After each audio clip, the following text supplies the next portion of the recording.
All right, everyone, buckle up because today we are diving into some seriously cool stuff. We're talking about ChatGPT, but not just the ChatGPT, think text to talk. Yeah, you got ChatGPT is finding its voice, literally, and it's a pretty big deal in the world of AI. It really is. We've been hearing about this advanced voice feature. Everyone's talking about it, and we're here to break it all down. Like, what's the big deal with voice interaction anyway? Why is that such a game changer? Well, think about it. How do we, as humans, communicate most naturally? By talking, obviously. Exactly. For AI to really become truly conversational, to really understand us, it needs to move beyond just text. It needs to grasp the nuances of speech, tone, all those little pauses and inflections that convey so much meaning. And that's what's so fascinating about these new voice features. It's like ChatGPT is entering a whole new dimension of communication. Absolutely. Now we know ChatGPT has been making waves with its text capabilities, and now they're adding voice to the mix. But from what I understand, this advanced voice feature, it's not available to everyone, is it? You're right. They're rolling it out in stages, and right now it's exclusively for the Plus and Team subscribers. Yeah. It's kind of like the premium version of voice interaction. Okay, so it's the VIP section of ChatGPT voice features. So what are we, the Plus and Team subscribers, actually paying for with this exclusive access? Right. What makes it so advanced? The key here is something called, get this, native audio capabilities. It's all about how it leverages the GPT-4 model. Native audio capabilities. That sounds pretty high-tech. Break that down for me. What does that even mean? Essentially, it means that with advanced voice, the AI can directly process and interpret what you're saying without having to transcribe it to text first. So no middleman, it's just directly understanding your voice. That's pretty impressive. It is. And that's what allows for that more natural, more fluid back and forth. Think about it.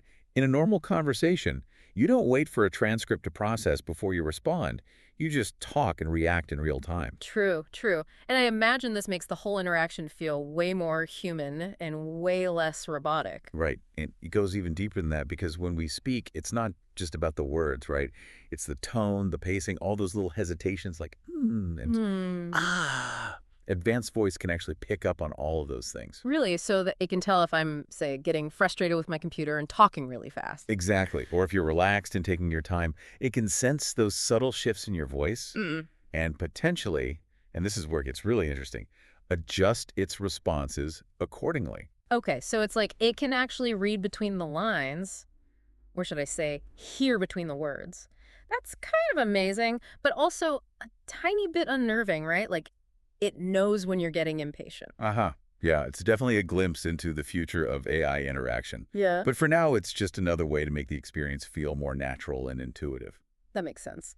But let's shift gears for a second and talk about the folks who aren't using Plus or Team, the rest of us. What's their experience like with the standard voice feature? So standard voice is still pretty impressive, even without those native audio capabilities. It's still using AI, right?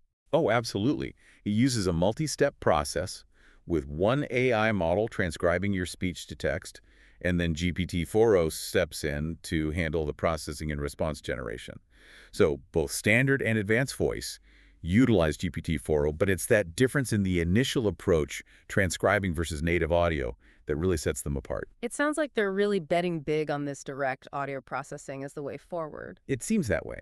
And to further emphasize the exclusive nature of advanced voice, it's important to note that there are daily usage limits in place. Ah, so you can't just spend all day chatting away with your AI buddy. There's a time limit. Right, which really makes you think, is it worth the upgrade? That's the million-dollar question, and unfortunately, there's no easy answer. So spill the tea, is it worth the hype? Should everyone be clamoring to get their hands on this advanced voice feature? Honestly, it really boils down to how you plan on using it. If you're someone who really values that supernatural real-time dialogue, like say you're a negotiator and every second counts, or maybe you rely heavily on voice interaction for accessibility reasons, then yeah, it might be a game changer. But if your needs are more casual, the standard voice feature is still incredibly powerful and might be more than enough. I see. So it's all about finding the right tool for the job. Exactly. There is no one-size-fits-all answer here. Well, even with those limitations on advanced voice, it's pretty mind-blowing stuff. I mean, what does this tell us about where we're headed with AI? Are we on the verge of a future where talking to AI is as commonplace as, I don't know, ordering coffee? It's a real possibility. Think about it. We're already interacting with AI assistants through our phones and smart speakers. This is just the next step. And it has huge implications, not just for accessibility, which is already huge, but for customer service, education, you name it.